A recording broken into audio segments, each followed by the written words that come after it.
as you might expect, when there's a new coach, there'll be a new head coach. There's also a new coordinator leading the way for the Trojans defense, and that is Dante Wright. He comes to Troy from West Virginia, where he most recently served as the safeties coach.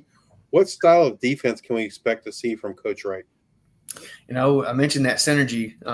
Another West Virginia guy, another Neil Brown guy. I think we're going to see a very similar style of defense, an odd front. They're keeping the same verbiage with the bandits and the spears and all that kind of stuff. So I think it'll be very similar. I think it'll be very aggressive. I think you're going to have to be aggressive, especially blitzing when you're replacing so much pass rush and obviously so much on the back end. Getting to the quarterback is going to be big.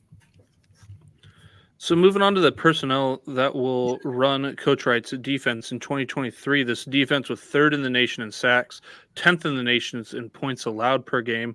But let's first take a look at that defensive line. Luis Mendia, Raymond Cutts, Julian Peterson all return, but they lost roughly 80% of this room. They're going to need to replace guys like the leading sack getter in Javon Solomon, Buda Jones, TJ Jackson, Zach Edwards, AJ Pierce, among others. How did that unit look in the spring, and did anyone stand out to you? Raymond Cutts, man. Every time I've seen that guy, even back last year, he just stands out. When he gets off the bus, he stands out, just the size and everything. He's a Juke All-American coming into Troy. I feel like he's going to be a big factor this year. Luis Medina, getting him back is so huge for this defensive line because you mentioned, all that production that was lost, not just from Solomon, but other guys. AJ Pierce has been a guy that's been on that defensive line as long as I can remember, and he's a Dothan kid too. So getting him back was huge as a leadership guy, as a guy that will give you production. He played in all 14 games last year. So that was big, but Raymond Cutts and Luis Medina are going to be big for that. And on the interior defensive tackle, it's going to be interesting to see who can step in that Buda Jones role. There's a ton of freshmen and JUCO guys that are coming in. Another guy right down the street I mentioned from Enterprise, Jah-Mal Fields-Ami, huge. He's like 6'4", 315, something like that. Another guy I've seen since he was in like 8th grade. I'm looking forward to seeing him at Troy too. So just, a ton of new faces, but it's going to be exciting to see what these guys can do because I think there definitely is some really good talent in that group. And I believe they had in Jah-Mal Williams, a Cincinnati transfer. How did he look in the spring? Very fast. That's one of the things that he stood out from him. So I'm looking forward to seeing more of him, but he was very fast. I think he'll be a guy that's kind of in that bandit role, which is, they're having to replace Richard Jubiner, which is another guy. Oh, I think Javon Solomon and Richard Jubiner are both in the top 5 in sacks in Troy. And when you're talking about a school that has Osi Umenyiora and DeMarcus Ware in the sack record book, that's pretty huge. So speaking of the linebackers, it loses top tackler from 2023 and Jade McDonald off to Indiana. They also lost the aforementioned Richard Jubiner to graduation. They do bring back Jordan Stringer and his 68 tackles from a year ago, along with Terry Thomas, Malachi Pegues, Eric Shaw, and others. How did the linebackers look in the spring? Especially on the inside, I'm looking forward to seeing those guys. I think they did really well. They had some guys that were banged up even in the spring.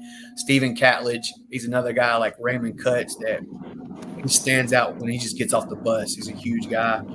He was injured a lot last year, but I think he's kind of probably the leading guy for the Mike linebacker, middle linebacker. Jordan Stringer and Terry Thomas both played a ton last year, and I think they'll both play in the other linebacker spot. I already mentioned Jah-Mal Williams at Bandit. Eric Shaw is another guy who at one point I believe he was a 5-star recruit when he went to South Carolina. I believe he was either a safety or a receiver. Troy got him and turned him into a Bandit. He's another guy, a ton of speed. As he continues to fill out his body, he's going to be fun to see as well. The defensive backfield suffered losses this offseason as well, losing corners O'Shai Fletcher, Reddy Stewart, and Don Callis to graduation. They lost free safety Del Pettis and strong safety Urshad Davis to graduation. Not to mention strong safety Keyshawn Swanson to Western Kentucky And to top it off, they lost that spear position, Caleb Ransaw and Chris Rogers, both to Tulane. Who stepped up to fill these roles in the spring? Man, there are so many new faces in that secondary. It's pretty insane. Demaje Yancey, Trent Henry, Samaj James, and LJ Green were all four guys at corner that Jared Parker kind of singled out more than once as having big springs. Henry is a Grambling State transfer, and Samaj is a JUCO transfer. Those are four guys that I'm kind of expecting to play a role this year for sure. But then there's also, I think, 5 or 6 true freshmen and JUCO transfers that we haven't seen on the field yet at corner. Safety, you lose a ton of production from a guy like Dale Pettis, Ershad Davis, like you mentioned. They have 2 transfers. Ian Connerly Goodley, who is a guy that they just got in as a transfer from Southeast Louisiana. He was an all-conference safety. He's a big safety. I think he's going to be interesting to see in the fall. Cecil Powell is a North Carolina State transfer that I think is going to have a big role this year.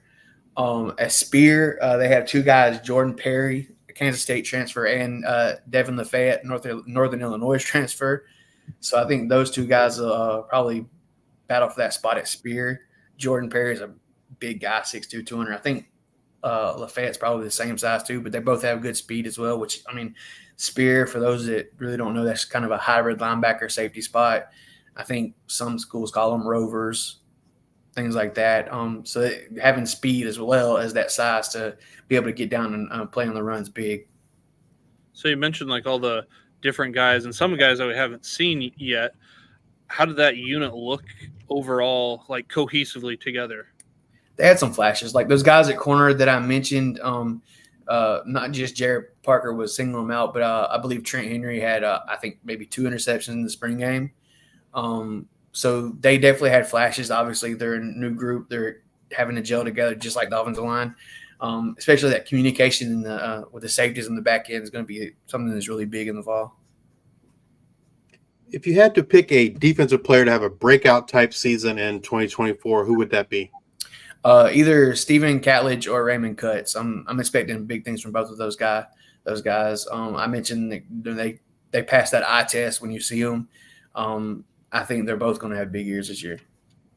Do you think Cutts can kind of help fill some of that lost sack production? Yeah, that's the big thing.